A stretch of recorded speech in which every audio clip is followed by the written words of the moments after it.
జగన్మోహన్ రెడ్డిని ఆంధ్ర రాష్ట్రంలో చాలామంది సైకో జగన్మోహన్ రెడ్డి అని పిలుస్తారు. అలా పిలవడంలో నిస్సందేహంగా తప్పే లేదని చెప్పి ఈరోజు నిరూపించుకున్నాడు ఈ జగన్మోహన్ రెడ్డి. అసలు వీళ్ళని చూస్తే ఈరోజు వీడి కార్యవర్గం చేసిన పనులు చూసినా, వీడి కార్యకర్తలు చేసిన పనులు చూసినా అసలు వీళ్ళు మనుషులా లేకపోతే ఏదైనా రాక్షస సంతతిగా ఏమన్నా వీళ్ళు చెందుతారా అనే రకంగా ప్రవర్తించారు. కేవలం జగన్మోహన్ రెడ్డి ఎలివేషన్స్ కోసము, షో ఆఫ్ కోసము ప్రతి నెల ఒక ప్రోగ్రాం పెట్టుకుంటాడు. దానికి పరామర్శ ఏం జబ్బో నాకు అర్థం కాదు.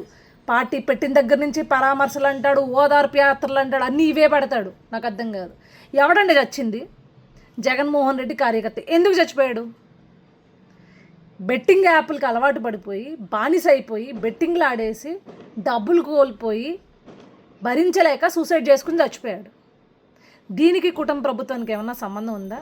ఈ పెద్ద మనిషి పరామర్శించడంలో తప్పలేదు, నీ కార్యకర్తగా వెళ్ళు. కానీ కూటమి ప్రభుత్వానికి ఆపాదిద్దామనే ఒక కుట్రతో ఈరోజు నువ్వు వెళ్ళి దానికి అక్కడ మళ్ళీ వేలాది మంది ప్రజల్ని అంటే కార్యకర్తలను పోగేసి డబ్బిచ్చి కార్యకర్తలను పోగేసుకుని వచ్చి కొంతమంది అరాచకవాదులను అందులో పెట్టి సీఎం అని అరిపించుకుందాము, ఈ సైకో ఆనందం పొందుదాము, దానికి సంబంధించిన రీల్స్ వస్తే అవి ఓ వారం రోజులు సోషల్ మీడియాలో తిప్పుకొని ఎంజాయ్ చేద్దాము అనే రకమైన దరిద్రపు కొట్టు నీచమైన ఆలోచన జగన్మోహన్ రెడ్డిది.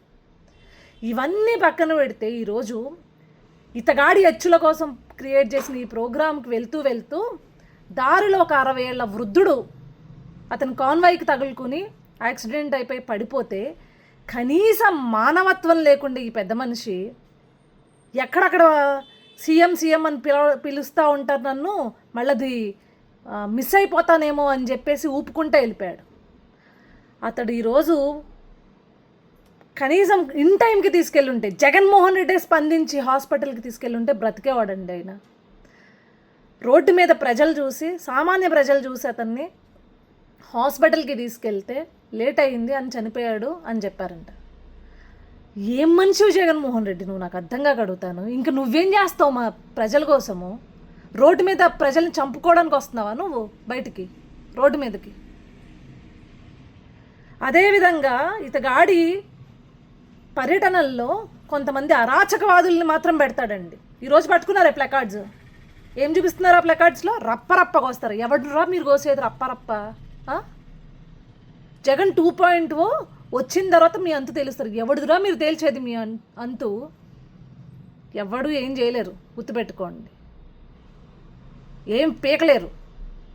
ఇలాంటి అరాచకవాదుల్ని ప్రోత్సహిస్తూ లా అండ్ ఆర్డర్కి భంగం కలిగిస్తూ సమాజంలో విద్వేషాలని రెచ్చగొట్టేలాగా ఒక మోకని ప్రతీ నెల నీ ప్రోగ్రాములకి తిప్పుకుంటూ ఇంత దారుణాలు చేస్తుంటే పోలీసులు క్లియర్గా ఇవన్నీ అబ్జర్వ్ చేసి చెప్పారు, అరే నాయనా నీ వల్ల కార్యకర్తలు కొట్టుకుని చచ్చేలా ఉన్నారు, నువ్వేం పోయి తాడేపల్లి ప్యాలెస్లోనూ లేకపోతే బెంగళూరు ప్యాలెస్లోనూ బొబ్బుంటావు, భారతిరెడ్డి గారి పక్కన వెచ్చగా బొబ్బుంటావు, నీకే కార్యకర్తలు చచ్చిపోతున్నారు, కేవలం నీకు 3 వ్యాన్లు పర్మిషన్ ఇస్తున్నాం, 3 కార్లు పర్మిషన్ ఇస్తున్నాం వెహికల్స్, దాంట్లో వెళ్ళి పరామర్శిస్తావో పలకరించుకుంటావు, నీ దివసం చేసుకుంటావో చేసుకొని క్లియర్గా చెప్తే కనీసం లా అండ్ ఆర్డర్ని గౌరవించకుండా మంది మార్బలంతో వెళ్ళాలి అని చెప్పి ఒక 30 వెహికల్స్ ఇక్కడి నుంచి నువ్వు వేసుకెళ్ళి అక్కడి నుంచి ఒకడు వస్తాడు, ఆంబోతిగాడు, వాడు వస్తాడు, వాడు ఏందో రోడ్డు మీద డ్యాన్స్ లేస్తున్నాడు ఆడు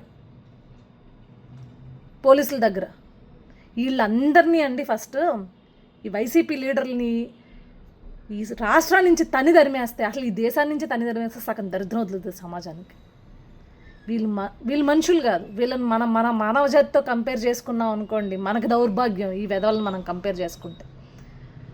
ఇంతకు మించిన పతనం నాకు తెలుసు జగన్మోహన్ రెడ్డి చరిత్రలో ఉండదు. నీ ఎచ్చులకు నీ కార్యకర్త చచ్చిపోయాడయ్యా. ఊపిరాడక 30 ఏళ్ల కార్యకర్త చచ్చిపోయాడు.